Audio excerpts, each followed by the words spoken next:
أعوذ بالله من الشيطان الرجيم بسم الله الرحمن الرحيم الحمد لله الذي هو قائم بذاته لكل شيء منه الوجود وحده لا شريك له هو الحي القيوم الودود والصلوات والتحيات على أفضل الأنام محمد المصطفى خاتم أنبيائه وعلى خاتم ولايته الذي كان على بينة من ربه خليفة الرحمن سمي النبي الموعود جاء في آخر الزمان وعلى آلهما وأصحابهما أجمعين الراشدين الصالحين هم أصحاب اليقين الذين سعدوا ذروة الدين.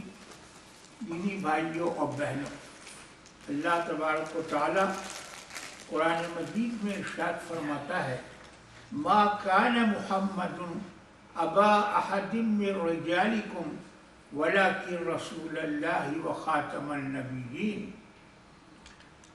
محمد تمہارے مردوں میں سے کسی کے باپ نہیں ہیں، لیکن اللہ کے رسول اور خاتم النبیین ہیں، اور اللہ ہر چیز کا جاننے والا ہے. Muhammad was not the father of any man amongst you, but he is the messenger of God and the seal of the prophets, and God is knowing of everything. حضرت مولانا سید محمد صاحب اہل ہستڑا اپنی تفسیر تبیین القرآن میں فرماتے ہیں یہ خطاب ان لوگوں سے ہے جو حضرت صلی اللہ علیہ وسلم کو حضرت زید کا باپ قرار دے کر فتنے اٹھانے والے تھے.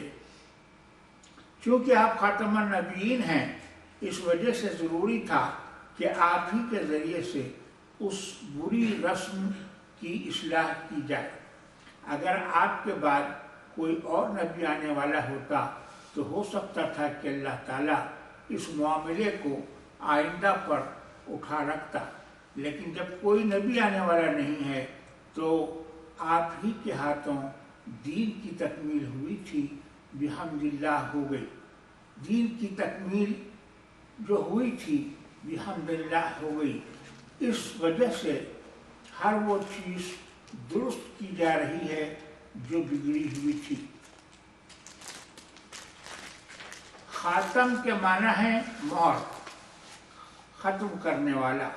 چونکہ حضرت صلی اللہ علیہ وسلم آخری نبی تھے، آپ پر نبوت ختم ہو گئی اور آپ کے بعد کوئی اور نبی آنے والا نہیں ہے.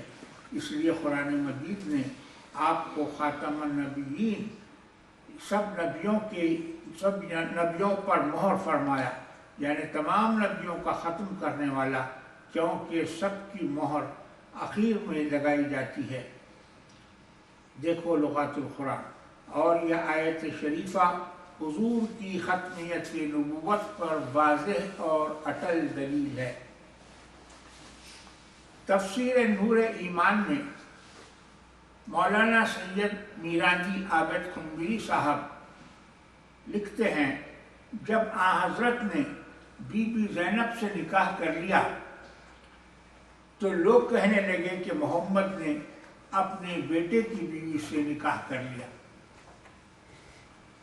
تو اللہ نے یہ آیت نازل کی کہ سب جانتے ہیں کہ حضرت تم میں سے کسی مرد کے باپ نہیں ہیں. اگر ایسا ہوتا تو سسرال کے سبب نکاح کی حرمت ثابت ہوتی. زید کے والد کا نام تو حارثہ تھا، وہ حضرت کے بیٹے کس طرح ہو سکتے ہیں؟ رہی یہ بات کہ حضرت کے بچے قاسم، طیب اور طاہر تھے، تو اس کا جواب یہ ہے کہ وہ بچے ہی تھے اور بچپن ہی میں انتقال ہو گیا. جبکہ وہ بلوغت کو پہنچ کر مرد نہیں بنے تھے. آپ خاتم النبیین ہیں، یعنی آپ پر نبوت ختم ہو گئی، آپ کے بعد یا آپ کے ساتھ کوئی نبی نہیں ہوگا۔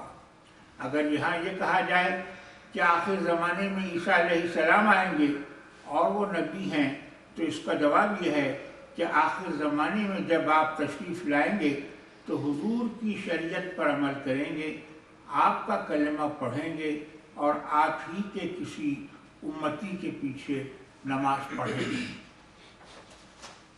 یہ دو تفسیروں کے حوالے میں نے آپ کو عمدن سنائے۔ گزشتہ لیکچر میں فقیر نے آپ سے بیان کیا تھا کہ قسطنطنیہ کی فتح کا مہدی موعود علیہ السلام سے کوئی تعلق نہیں ہے۔ مسلم کی حدیث میں نے آپ کو سنائی جس میں سرکار دو عالم صلی اللہ علیہ وسلم نے خبر دی ہے کہ بنو اسحاق کی اولاد میں کے 70,000 آدمیوں کا ایک لشکر قسطنطنیہ کو فتح کرے گا، اور جب وہ مال غنیمت تقسیم کر رہے ہوں گے ایک چیخ سنائی دے گی، بلند آواز آئے گی کہ تمہارے پیچھے دجال تمہارے گھروں میں داخل ہو گیا ہے۔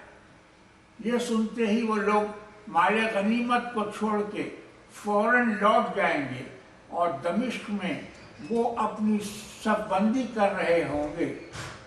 صبح کی نماز کا وقت ہوگا، اقامت کہیں جائے گی اور امیر نماز پڑھانے کے لیے آگے بڑھے گا کہ اسی دوران سیدنا عیسیٰ علیہ السلام آسمان سے نزول فرمائے۔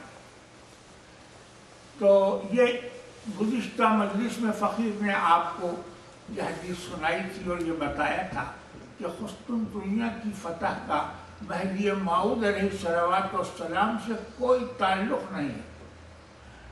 یہاں پہنچ کے ہم اس مقام پہ آ گئے ہیں جہاں عیسیٰ اور مہدی دونوں کے ایک زمانے میں ہونے یا نہ ہونے کی بحث شروع ہو رہی ہے۔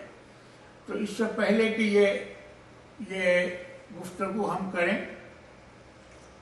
فقیر چاہتا ہے کہ ایک بڑی غلط فہمی کا ازالہ کر دیں، ایک ایسا الزام جو ناحق ظلم ہے اس الزام کا ازالہ کر دیں اور اس کے بعد ہم آگے بڑھیں، کیونکہ یہاں عیسیٰ علیہ السلام کا ذکر شروع ہو رہا ہے، اس لیے اس مقام پہ اس جھوٹے الزام کو رفع کرنا، اس کا ازالہ کرنا بہت ضروری ہو گیا ہے۔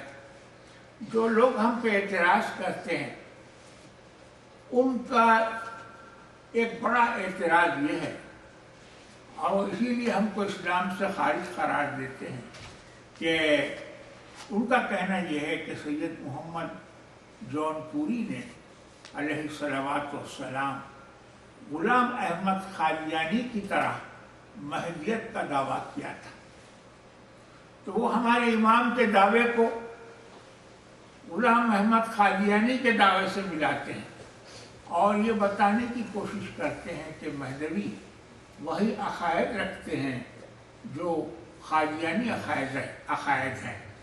تو اس کا ازالہ ہونا ضروری ہے اور ہمارے نوجوانوں کو واقف ہونا ضروری ہے کہ ہمارے عقائد میں اور ان لوگوں کے عقیدوں میں جو غلام احمد قادیانی کو مسیح موعود اور مہدی موعود مانتے ہیں، ان عقائد میں کیا فرق ہے، یہ ہمارے نوجوانوں کو معلوم ہونا بے حد ضروری ہے۔